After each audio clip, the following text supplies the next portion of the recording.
Hi friends, இன்றைக்கி புதன்கிழமை என்ன நடந்தது அப்படின்ட்டு தான். காலையிலே 5 மணிக்கு தான் தூங்கியே செஞ்சோம். ஒரு 3 மணி 4 மணிக்கெலாம் அம்மன் வந்து ஊருக்குள்ளே வருவாங்க சப்பரத்தில். அதனால் எங்கள் வீட்டுக்கு வர்றதுக்கு ஒரு 4:30 ஆயிடுச்சு, தூங்குறதுக்கு 5 மணி ஆயிடுச்சு. திருப்பி 11 மணிக்கு எந்திரிச்சு கிளம்பி கோயிலுக்கு வந்தாச்சு. 12 மணிக்கு இன்றைக்கி வந்து கிடா வெட்டு சுடலை மாடனுக்கு, அதை பார்க்குறதுக்கு வந்தாச்சு.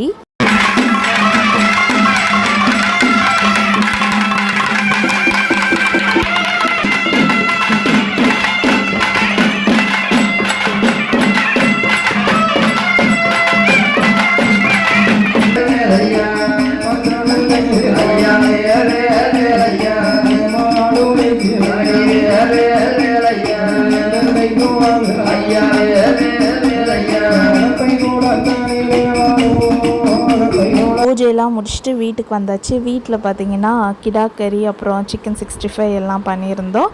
அதை சாமிக்கு படைச்சிட்டு அதுக்கப்புறம் எல்லோரும் உட்காந்து சாப்பிட்டுட்டு இருந்தோம். அவ்வளோதான் ஃப்ரெண்ட்ஸ், கோயில் கூட நல்லா ஜாலியாக முடிஞ்சிருச்சு. புதன்கிழமை நல்லா நான்வெஜ்ஜும் எடுத்து சூப்பராக சாப்பிட்டாச்சு. நெக்ஸ்ட்டு வீடியோவில் சந்திப்போம். அது வரைக்கும் பாய்.